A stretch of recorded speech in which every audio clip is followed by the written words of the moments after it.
Okie dokie. Welcome Hmm. everybody to the Wednesday, April 10th, 2024 Aladdin Dow Community Call. We've made it to April. We've made So it to April. Still alive and kicking. I'm talking that's less right. about the Aladdin organization, more about us personally. That was the Yes. bigger question. Aladdin was always going to be fine. Well, yeah, I mean, it's just humming, right? Mm, Let's mm. perhaps we should talk a little bit about how well it's humming. Let's hum. Let's hum how it's humming. All Um, right. So the first thing I so guess is just with FX, right? that's right. Get into I'm the reading. I'm looking at this, and it looks to me number one item on the agenda. Um, guys, Renzo EZ seed event will be completed tomorrow. Woo!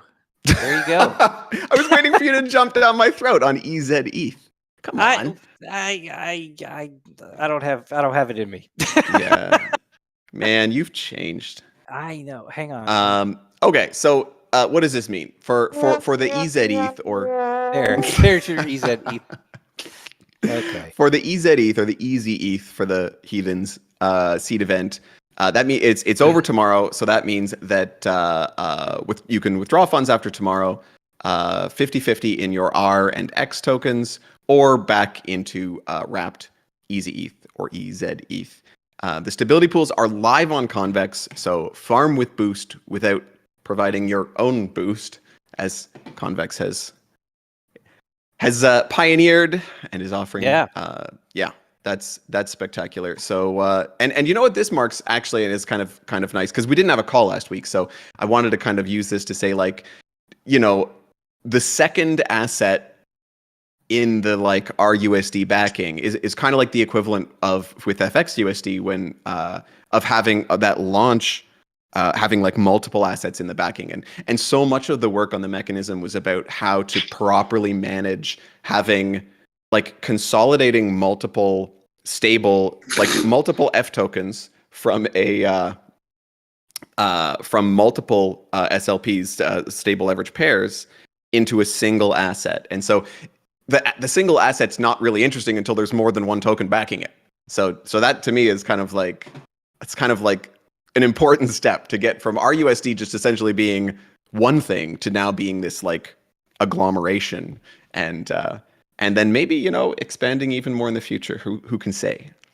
Yeah. Well, and just kind of like I think it was this week, and someone can correct me if I'm wrong, but I think Renzo passed like it's either 2 billion or 3 billion milestone in terms of TVL or something like that. So having EtherFi ETH and the Renzo Easy ETH, I mean, these are huge, Yeah. in terms of like the expansion of RUSD and Mhm. what and now it's just sort of the point of just getting the word out there so that people know and can take Yeah, advantage. and again, this is like, you know, as a builder, there's what you do is you build a foundation, right? You put the foundation in place, you build the structure, you build the tools, and then yeah, it's as long as we are, you know, to me the best place to be is in front of the, I would say, demand, but like in front of the curve, essentially, right? We want to make sure that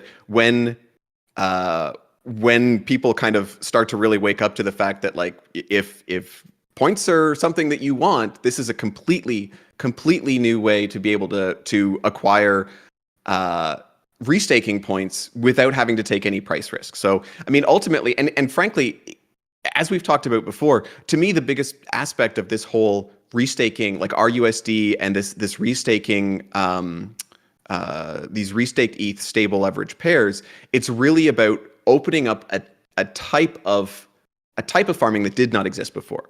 So the ability to be able to play the restaking game and to sort of to play the narrative, if you want, or to chase those points without taking price exposure. There probably exists a whole class of farmers who would have just not touched the whole restaking game because of that price exposure, right? Like, or like a whole, rather than saying class of farmers, let's say class of assets, right?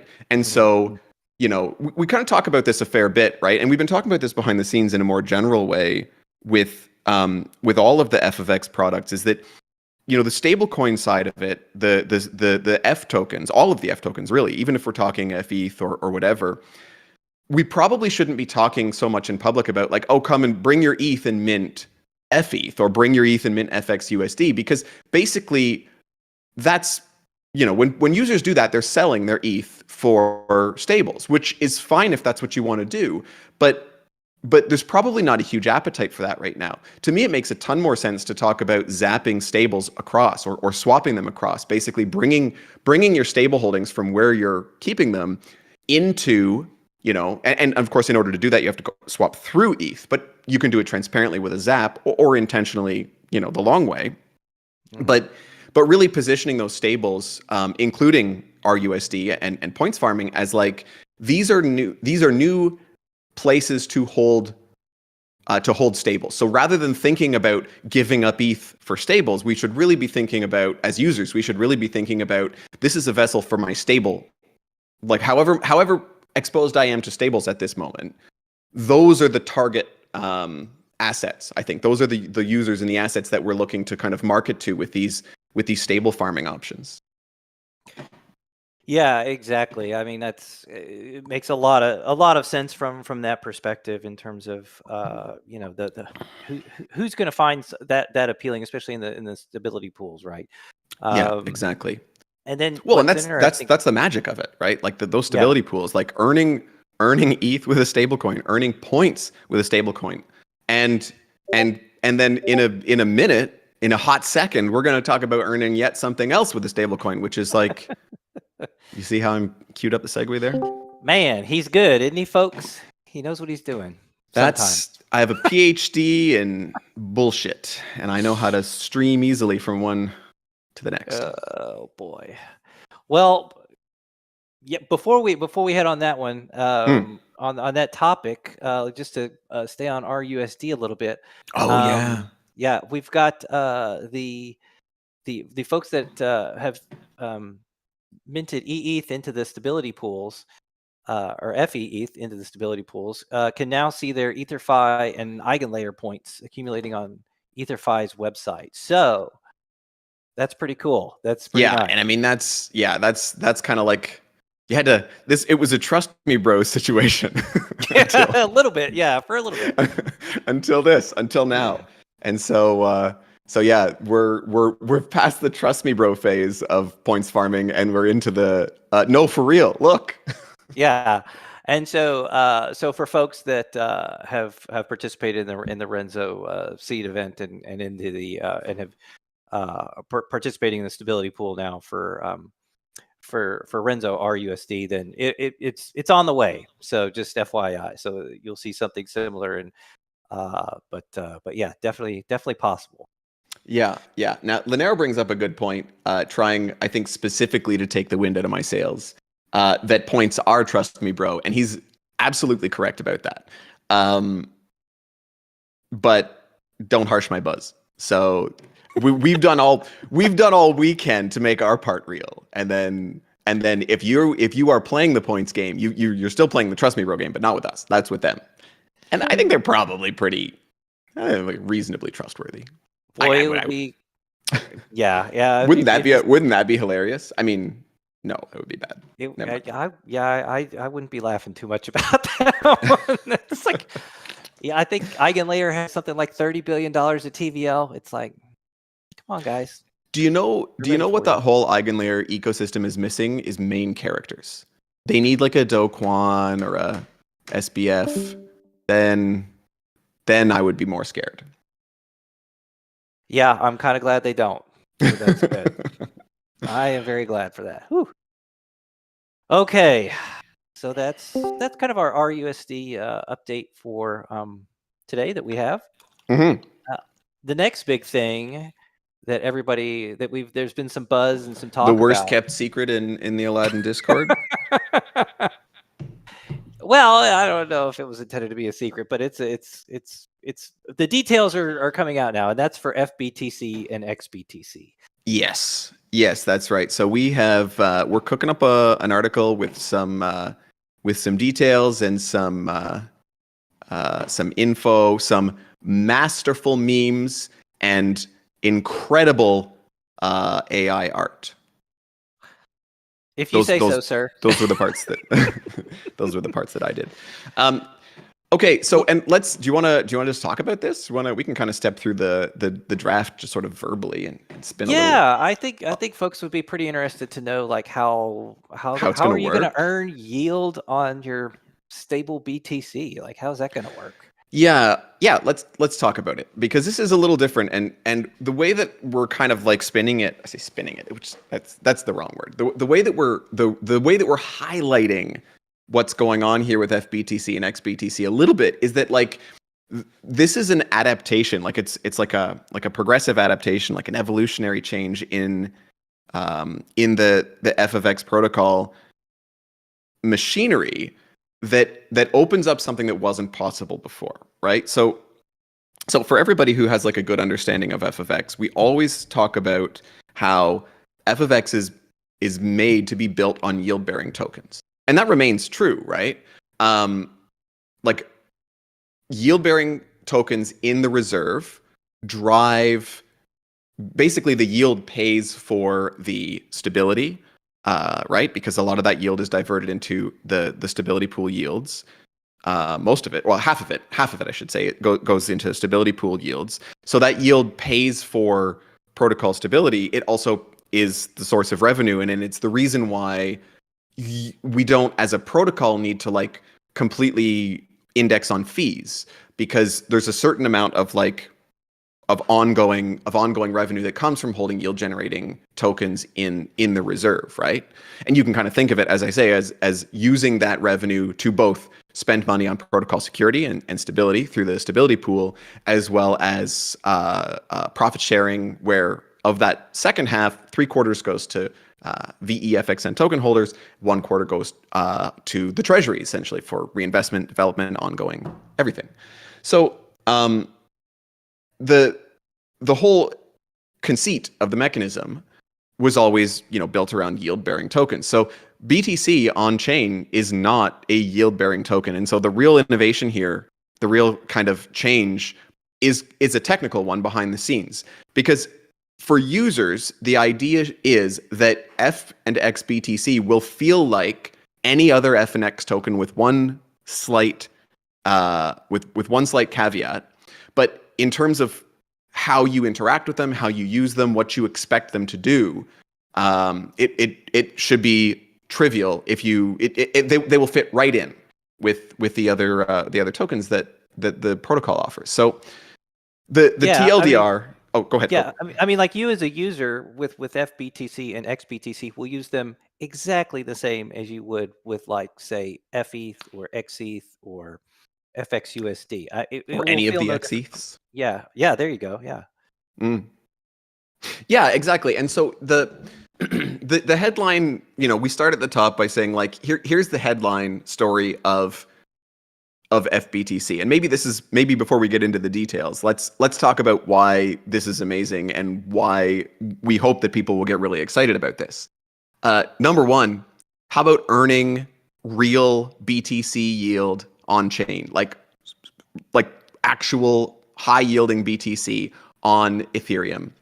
I don't think, now maybe you guys can correct me if I'm wrong, I don't think this has happened before. I don't think there's really been an option, a way to like earn significant BTC yield on chain, irrespective of the asset that you're farming. Well, especially single-sided, as well, yeah.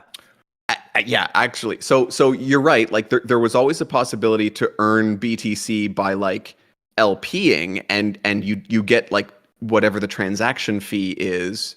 So half of your yield on your LP, of course, I'm not talking incentive yield. I'm talking just the fee-based yield would have come in BTC, but that is like tiny, right? Mm-hmm. That is like micro yield. And so, what we're able to offer, and like we said, this is going to act just like every other F token. And so what that means is that when you go into the when you deposit in the stability pool, you are earning yield. And we'll talk about where that yield's coming from in a second. But the spoiler alert is that it's coming in actual WBTC. It's coming in BTC and FXN, right? In the way that in the way that all of these stable leverage pairs work. So this, we think, is the first ever high BTC real yield on chain. Big deal. The other thing that's pretty cool about this, it's a little different, is that because the historical volatility of BTC is lower than that of ETH over like the most recent, Charlene could come in here. I'm not sure how far back she went when she was doing the VAR calculations, but basically the volatility of BTC as it stands is historically over some number of years is lower than for ETH. So what that means is that we can set a little bit more aggressive collateral ratio prior to triggering stability mode. And the net effect of that is that the effective leverage on the XBTC side can get as high as 5.6 before we touch stability mode. So a higher upper limit on the baseline leverage, equivalent leverage, however you want to call it, that's another pretty awesome aspect here, right? Just purely based on it's purely based on the math, right? It's not a differing decision of risk. It's exactly the same approach to risk as we took on the ETH side, but just because BTC less volatile, that all flows through to a higher potential leverage. Yeah, it's I mean, it makes the XBTC tokens, just really cool for sort of the bull market, for BTC, which is going to be the first asset, to kind of like lead the charge in the bull market, especially right after the halving, which is coming up here on the 20th. So is that a prediction, K-Mets? Are you predicting price action right now? No, I'm not predicting price action. I'm just saying the interest will interest. rise. Oh, I see. You mean like human interest, not like financial interest. Yeah, there you go. Okay, I'm with you. Okay, so what's cool about this? We've been talking a little bit about this behind the scenes because we got to, keep in mind the nature of WBTC. It is, by the way, and I suppose that I kind of like buried the lead there. Like WBTC is going to be the reserve asset, and that's basically to do with its on-chain liquidity and its price oracle. Those for an SLP with FFX, those are kind of like the most important things to look for in the reserve asset for anything that wants to be able to grow, right? We need to be able to have a rock solid price oracle because we use that price oracle in order to calculate NAVs, right? And that's, if you can't trust the price oracle, you can't trust, whatever your calculation based on that price oracle is. It's the garbage in, garbage out philosophy, K-Mets. There you go. Yeah. You got to have good anyway, getting off track. And the depth of liquidity is such that like that the system functions correctly, right? Yes, exactly. The X token can't be manipulated through underlying, market movements or anything like that. Exactly. You don't want people to be able to manipulate the price of the reserve token in order to kind of scoop up yields, scoop up leverage yields, and then you got to be careful. So we're thinking about this stuff, so you don't have to, but you should think about it too. Yeah, exactly. Yeah. Okay, so as always, like I say, these are going to smell just like all the other FFX tokens. Beautiful smell, beautiful aroma. Permissionless and composable, right? And so that means that, the F token and the X token are just the beginning. The stability pool is like the baseline, I don't want to say risk-free, but it's whatever is a semi-pseudo analogy to risk-free yield. It is the base yield that is attached to this asset. And no matter what you're doing with the asset, you can always bring it to the stability pool and earn. And so all of that stuff is kind of built in, but then because we're permissionless and composable, the sky's the limit, right? Like as these get integrated further and further, we've seen it with FXUSD, and we're continuing to see it. Well, I mean, really with all the assets across the board, the X tokens as well, integrating those and lending and borrowing and really any other kind of DeFi you can imagine. It's a building block, right? It's a Lego that we're gonna the possibilities and the capabilities only they're up and to the left. That is a prediction I will make. That's a good one. That one. Yeah. That one. I think we can all get behind. Yeah. So, all right. So let's get into the nitty gritty here, and we'll kind of talk about what I think anyway, because I'm a nerd, is the most interesting part, which is how are we getting yield out of a non-yield bearing token? And yeah, and that's the big key. That's what. yeah, Yeah. well, and that's, you know what, that should be the first question. I imagine it won't, for a lot of our friends, but it should be. And for everybody on the line, of course, I know it was your first question because you're all very clever. And everybody listening after that, them too. There you go. I don't know why you're sucking up to everybody, but go ahead. No, I don't know either. No, I should stick with just being a jerk. Okay, so here's the deal. What the essentially XBTC holders are going to pay a funding rate to hold XBTC. So this is going to make it's going to make holding XBTC different than holding any of the other X tokens in that there will be a funding rate charged. What is cool about this is that the funding rate is actually completely transparently able to be charged on the back end. So remember, as the protocol is tracking the value of the reserve, that is, it's looking at the price oracle of WBTC and sort of updating the NAV of the two assets continuously. Now, of course, the NAV of the F asset isn't changing. So it's just updating effectively it's updating the NAV of the X asset. And so through that same mechanism, we can actually effectively charge a funding rate to equally across all tokens, no matter what they're doing or where they are.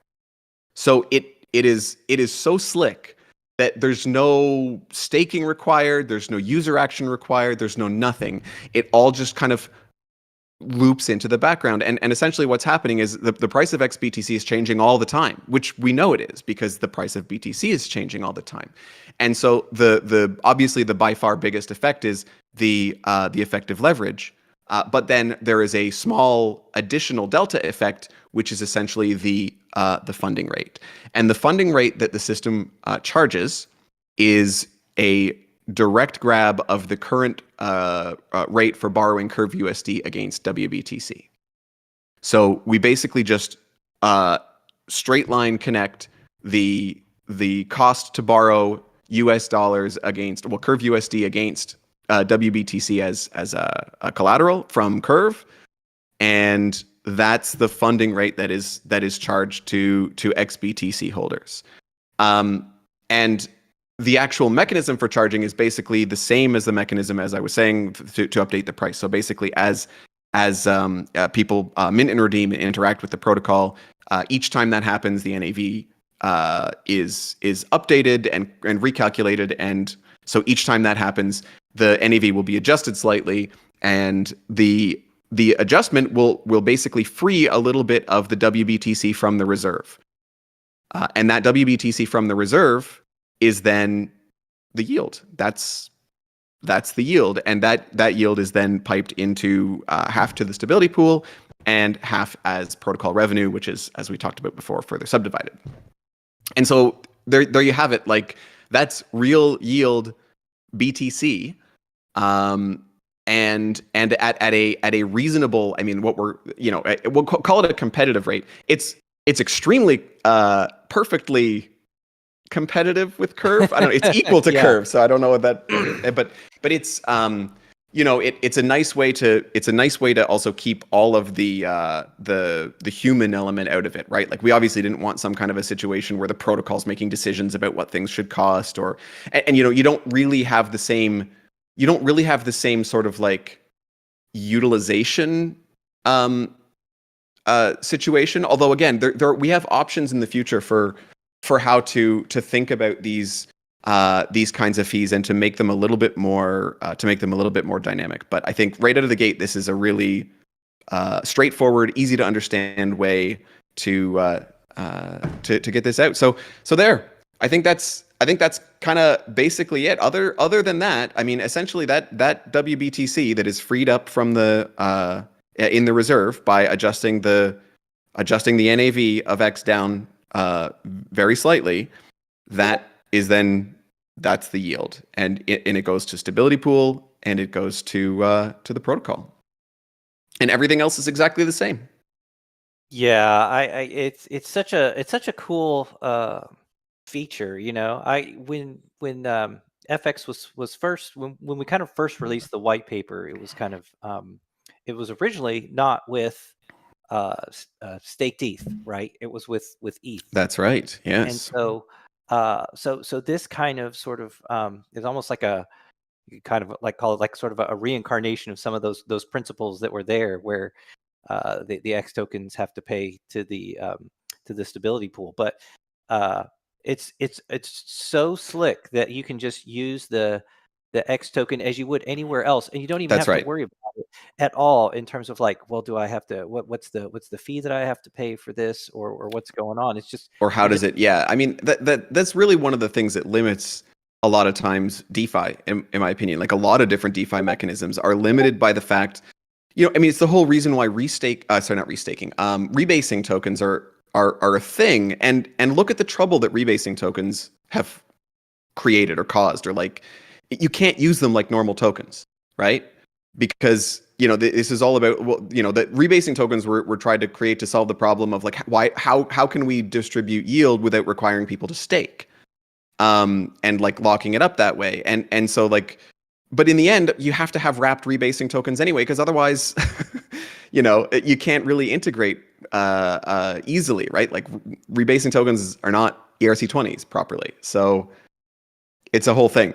And so the beautiful thing about this mechanism is that it causes no disruption whatsoever with the X side of the BTC, and it can go on and be integrated at any level in any other protocol, just smooth as slick as snot, as we used to say yeah. on on the farm. I'll keep the most colorful of the farm phrases from you guys, but you can have slick as snot. That one I've heard before for sure. Yeah. Oh, yeah. I think there's a lot of overlap between rural Canadian dialect and rural Colloquialisms, yes. colloquialisms, and some rural U.S. ones. Yeah, for sure, for sure.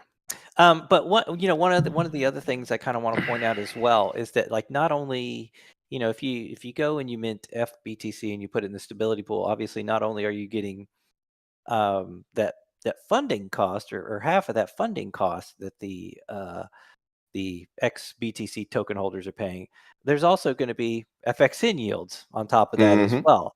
So Mm-hmm. we'll, the goal for this, during the bootstrapping phase, is to have sort of that fixed carve out of FXN emissions. Right. Yes, that's a good thing to mention. So we're looking at doing a fixed carve out, similar to what we're doing with FETH, through this sort of like a bootstrapping phase, to make sure that these pools get the attention that maybe let me rephrase, to be sure that these pools don't lose attention based on the fact that they aren't really they don't represent individual interests competing in the FXN wars, if I may be so bold.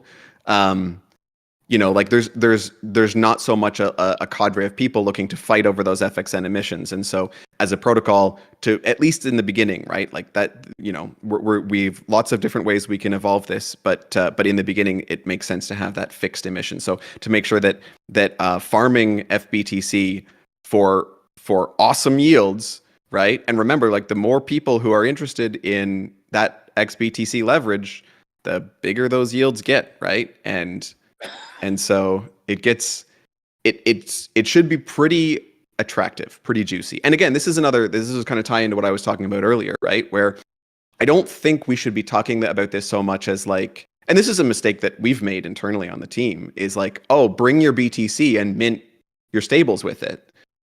That's kind of not, I don't think that's a likely, it's not really to me the most likely way people are coming into this. It's more like, if you've got stables and you're farming something boring and lame, why don't you come farm something awesome? Yeah, it's going to be pretty exciting. I think once you combine sort of that the funding cost yields and the FXN and that stability pool, it's going to be, for folks that want to keep that dry powder and still kind of like, not feel totally left out.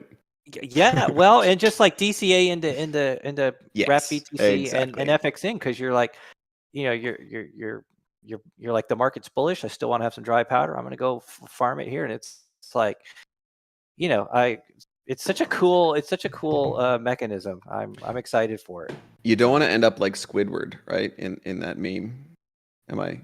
Squidward? What meme? Squidward? What is he? Let's see here. This one. You don't want to. You're holding stables, and you see the rest of the market. Oh man, at least. Squidward sidelined.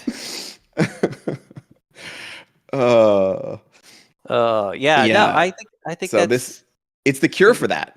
It is FXN or not FXN. Farming stability pools, literally the cure for this meme. You heard it here first, folks. Well, yeah, and I think the ability to get even higher leverage on the price exposure to BTC with the XBTC is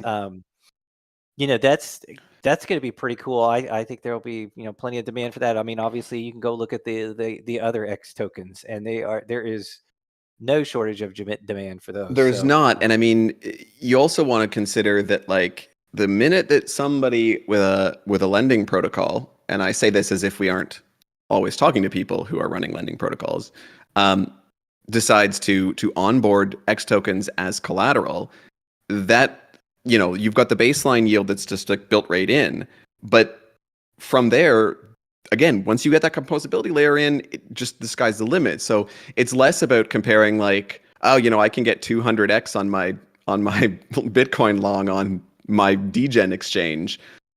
First of all, you're going to get liquidated in a heartbeat, and I am speaking from experience. Like, quick tip, folks. Don't leave the chart zoomed in to the 30-second version when you're planning your stop losses and you're like, not your stop loss. Yeah, you're like your exits and stuff. Yeah, it's not smart. Oh dear. Yeah. The learning is fun though, isn't it? I tell you what, DeFi has its cost of an education, doesn't it? And yes, exactly. It is very much in your face, and there's really no sleeping through the final. So. No, and you know what? I actually kind of, it's depressing, and maybe I shouldn't follow this. I shouldn't pull this thread anymore, but I would almost like to compare the cost of my DeFi education to the cost of my formal education, and I have a feeling it is creeping up on parity. Oh dear. Yeah, I had a friend of mine one time. He worked for he was a fellow civil engineer, and he once did the terrible exercise of calculating the amount of hours he worked versus his salary, and I was like, you shouldn't have done that. You shouldn't have done that. Don't do it. Bad news. But the good news is we've got FBTC and XBTC here. That all the tough thinking's done, and you guys just have to take advantage of it. And so the next obvious question is, when FBTC and when XBTC? Kruger? Soon. It's soon. It's real damn soon. Oh man. Like I can feel these things coming in my bones, and I'm telling you, it's soon. Let's just say that the Bitcoin halving or halvening, I'm not sure. April 19th, that's when it's coming. So watch the Twitter feed. We're gonna let you guys know, but it's no mistake that this is happening around halving time. We want to make sure that we get that we want to make sure that we capture that attention. So that's part of the reason why this article is going out today, just kind of warming people up that this is coming, and it's going to be huge, as they say. Yeah. So we'll keep everybody in the loop as launch day gets closer, but it's creeping up quite quickly.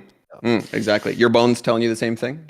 I tell you what, my bones speak to me all the time as I get older and within like creaks and creaky, pain. Yeah. Okay.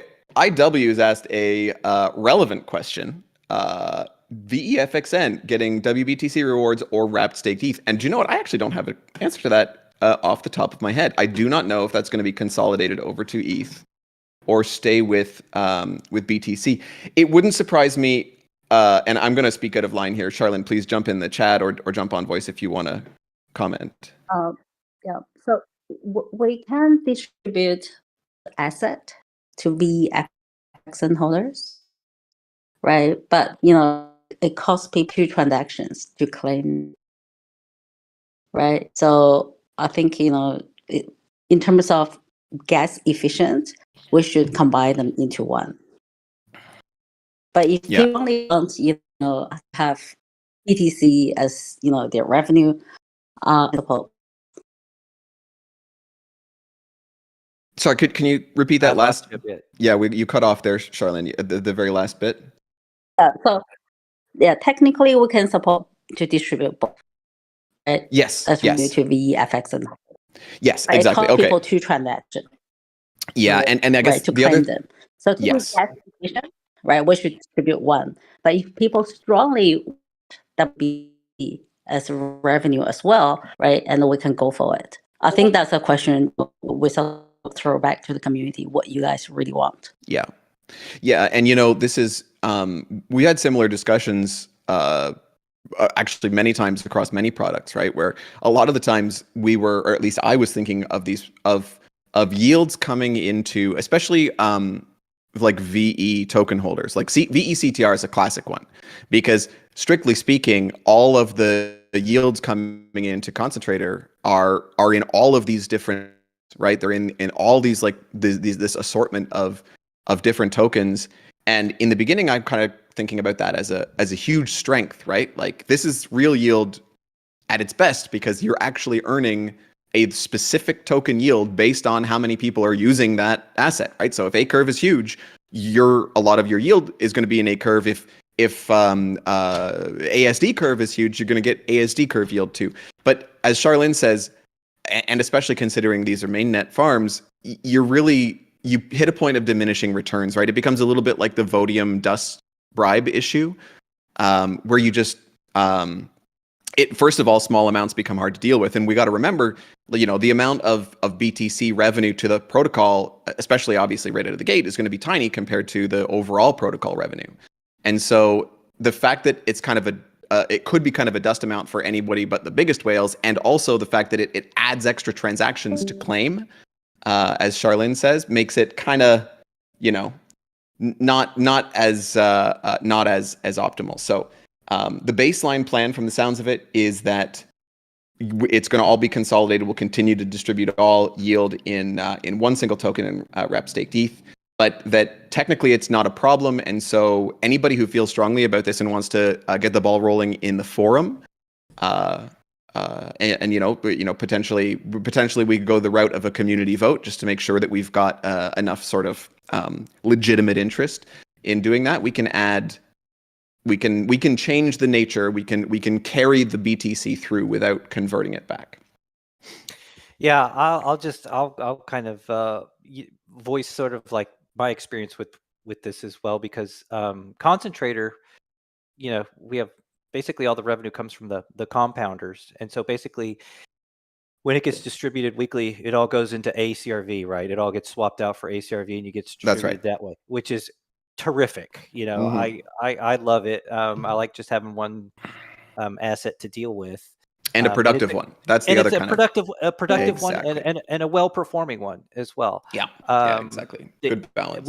With Clever though, in your VE Clev, we've never combined the frax that you earn and the CVX that you earn. That's right. Into one.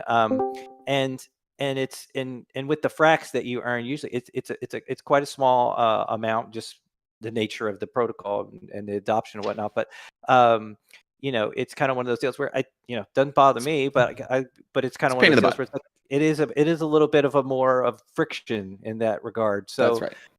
So having the one asset, and even if it's ETH or what have you, it's a good productive asset, a wrap stake ETH, and there's plenty of liquidity in DeFi and whatnot if you wanted to go swap it on your own. Yes, exactly right. And I mean, we obviously we got to think beyond our own personal use cases. I've always trying to remember, I bring the minimum perspective to farming everywhere on mainnet, right? That's just you can't help it, but got to kind of remember everybody, all the different players in this. And I think that the benefit, whatever perceived benefit might exist to people who are farming in such quantities that the BTC amount that they would earn on FXN would be meaningful. I can't, I'm kind of thinking that the perceived benefit there to keeping that in BTC versus the trivial, at that scale, it's quite trivial to swap through wrapped stake teeth to whatever, because as you say, the liquidity is basically infinitely deep for anything that we're talking about. Amounts that we're talking about on revenue. So it's pretty straightforward.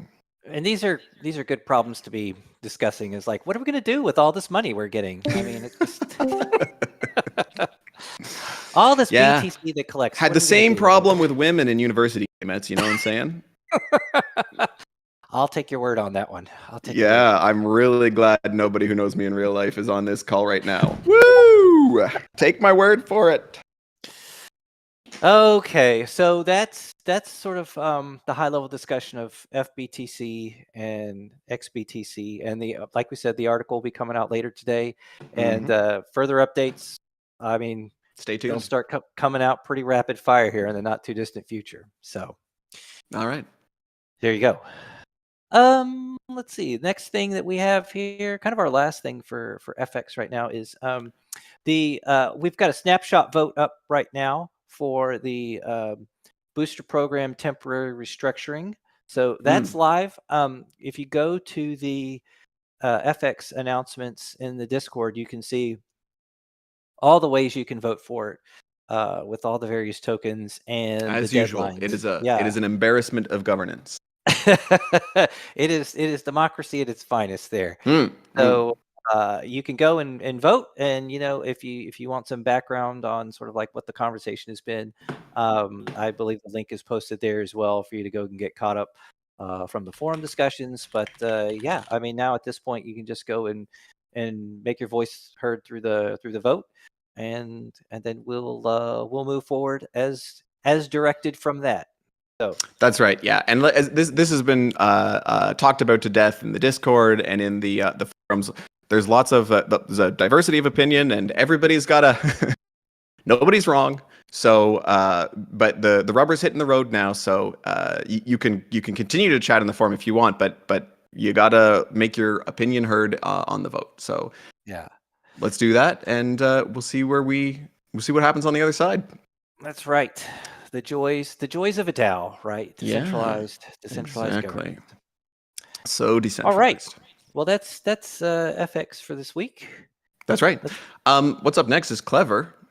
Yeah. So Clever, we've got a snapshot vote that should be coming up here within the next day, 24 hours or so. And that is for CIP 05, the Clever Revenue Sharing Program. So that'll be posted in the very near future for you to vote on. Again, that one went to the forum last week, so it was posted in the Clever announcements, so you can go and read up on that if you're interested. I will posit this. Posit away, sir. As a bit of alpha. That was not posted on a whim. I'll just say that. It was not. Sorry, posted was that overdone? Okay. There are parties that are interested in Clever and what Clever can do. So, it will be in your interest to familiarize yourself with that, and then vote once the snapshot is live. So, there you go. Interesting. Yeah. Interesting. You sneaky devil. All right. That's there you so go. check that. Yeah. Check that out. And if you don't see anything too offensive there, it sounds like a vote for yes is a vote for excitement. I'm trying to read between the lines. Yeah, obviously vote your conscience, but I would just say if you like Clever growing, you should think really hard about your vote on this. So. Wow, very, very diplomatic. Well done. I'm trying my best to just tell people to go vote yes. So there you go. But obviously, do it. No, you can't say that. Yeah, exactly. I would never say that. I would never tell them. No, because somebody's going to come back and they're going to complain. Yeah. And if there's one thing we can't stand, it's complaining. Absolutely, yeah. So there you go. that's kind of the meat of this here. Concentrator, all systems are nominal. Nothing really to report there. It continues to be the stalwart OG of the Aladdin protocol. It continues to spin up the vaults, especially vaults that are particularly interesting from other, based on or derived from other things in the Aladdin. So those are always cool, and it's just a man. I've said this before. Every time I go back to Concentrator, I go, "Oh right, yeah, I've got a bunch of funds here. Oh wow, I've got." Every time I come back, it's look at that. Right. Well, And we were talking, kind of like the A team was kind of talking not too long ago, well, yesterday, about sort of Concentrator and Clever, and just how they are these engines. They are enhancement protocols, right? mhm. And both Concentrator and Clever can be utilized to enhance. They have been used to enhance, Curve and Convex. And as you look at FX as sort of like this base liquidity system, Clever and Concentrator, have ways to serve roles there too. So That's right. the entire ecosystem. So Clever and Concentrator are sort of these modular protocols. On their own, they can't, they can't do a whole lot. But once you like stick them with these sort of like these intergalactic liquidity engines, then it makes some really special stuff that you can't duplicate otherwise. Well, but you know what? I'm gonna disagree with you a little bit there, because in fact, Concentrator on its own is arguably, let's put it this way, is one of a very, very, very small number of like active choices and changes that I have made to my portfolio that has not screwed me over. Like, Oh, fair enough. Yeah, right? yeah. Like putting stuff in there and forgetting about it has been the smartest move, one of the smartest DeFi moves I have made. Yeah, I mean, well, absolutely. That but what I was meaning to say is that it's built on top of Curve and Convex, Yes. right? Yes, Exactly. exactly, Yeah. exactly. No, I'm not disagreeing so much as just like I'm the shrimp use case here. So every time I try to do something clever, I come out not as good as I had hoped, or slash as I had even gone into the thing, oftentimes due to just mainnet problems, right? Gas at the time when I had to or was able to make transactions and things like that. And so, a set and forget kind of protocol is just it's just not, the problem is it is not like exciting. It's not like pushing the button on the slot machine, but man, it is a smart way to hold assets. It's good for DAOs, right? For treasury management and things like that. Oh, So yeah, exactly. That too. exactly. Yep.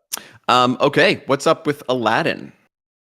Okay, so kind of like the main things here. We've got an A team space today at 7 p.m. UTC, so we'll be talking Mm. all the good news here that we couldn't cram into this hour that me and Kruger were able to shove in as Mm. best we could. Mm. But we'll be talking all that good stuff.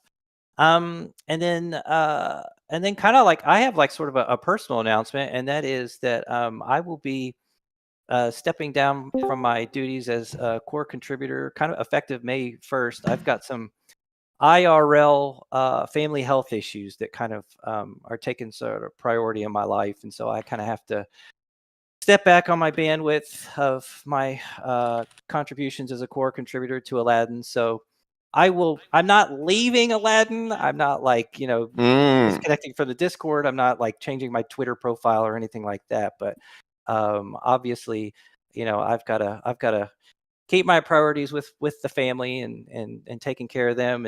But I'll still be around in the Discord answering questions and working with the A team. I'll be on the space today and doing as much as I can. But this is just sort of kind of like where I have to kind of say that my time as core contributor has been fulfilled for now. Mm. So there you go. I'm my and I mean, obviously, as you see in the text chat, you've got a ton of support, and rightly so. We're all thinking of you. I've said my nice things to you privately, so I'm going to say some jerkish things now, which is Boy, oh boy, I have it in my mind. I can just see in the future this like there's going to be like a Michael Corleone scene with K Metz, right? You know the one I'm talking about. Just when I thought I was out, they pull me back in. Well, So we'll see. Yeah, I'm not. I do want to emphasize that, like, I'm not going out. I've got to scale things back. So Call it a you know, repositioning. A there- repositioning. I think that's probably the loveliest way to put it. Yeah, Yeah, absolutely. and Robo, like he's not leaving. He can't spill the alpha because then he will get kicked out, and he can't handle that. Yeah, exactly. I've got to at least keep my alpha connections. So Yes, there you go. exactly. And so this is actually going to basically we're things are kind of in flux behind the scenes, and so as KMETS kind of winds down, we're changing the approach to the calls. It's really the only sort of public facing difference that you'll see is that this is actually, I think, KMETS officially the end of our last regular weekly community call. I think that the idea is we're going to change the nature of the community calls going forward. We're going to be looking at more ad hoc calls, and we're going to be looking to emphasize a little bit more on the community-driven side of the community calls rather than the you sit and listen to us. Also, partly, and I'm saying this from experience as well, y'all don't want to. That was for you, K-Mets. Hear a community call where all of the talking is me. Like the 80% that you hear right now is bad enough, but without the KMETS foil, it's a bad time. So what we're going to look at, it's all going to fall. It would all fall apart very quickly without me reining in Kruger a little bit. Well, yeah, that's true. Exactly. I mean, arguably you're an enabler as opposed to a reiner inner, but that's true. But anyway, for everyone's entertainment. That's right. So yeah, look for that. Look for that change. We will. I think that and also I guess the other thing to do is say like the A team is also, I think, and you can kind of speak for this a little more, KMETS. We want to also really let the A team flourish and like focus. And so I think that the A team may look at proposing and hosting community calls at moments in the future too. But again, we're looking at an ad hoc approach as opposed to a same time every week kind of thing. Yep, there you go. I envision a lot of Charlene getting interviewed style community calls in the future, and I'm looking forward to being on some community calls with my microphone turned off and just spewing nonsense into the chat the whole time. just a string of Squidward memes the entire time, huh? Squidward memes and whens. Oh, well, you guys, this is I would say probably one of the healthiest communities in DeFi that I've been a part of or have been able to participate in, and I'm excited to continue participating, but obviously in a more step back role. But thanks guys for your support and for your kind words. Yeah, we like you well enough. All right, enough. Jeez. There you go. That's it. That's as sappy as we'll get. Yeah, good. Arrow is asking about FX on base. Nothing. We didn't talk about it. We don't have anything to talk about at this forum yet. But I will respond with this emoji and do with that what you will. So. Yeah. Yep. Arrows is way better. Man. He probably pays for the Yeah, well, you know what we'll do is we'll do like victory we'll do surprise KMETS and Kruger just bullshit hours where we specifically talk about nothing productive. Oh, well, much like a community call.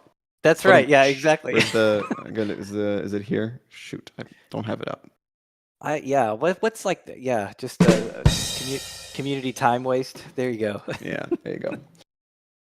All right. JCrypto69 wants us to pump ALD. See what I can do. We'll I don't. Yeah.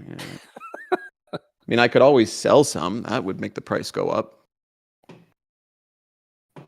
Oh boy, that's how it always works, isn't it?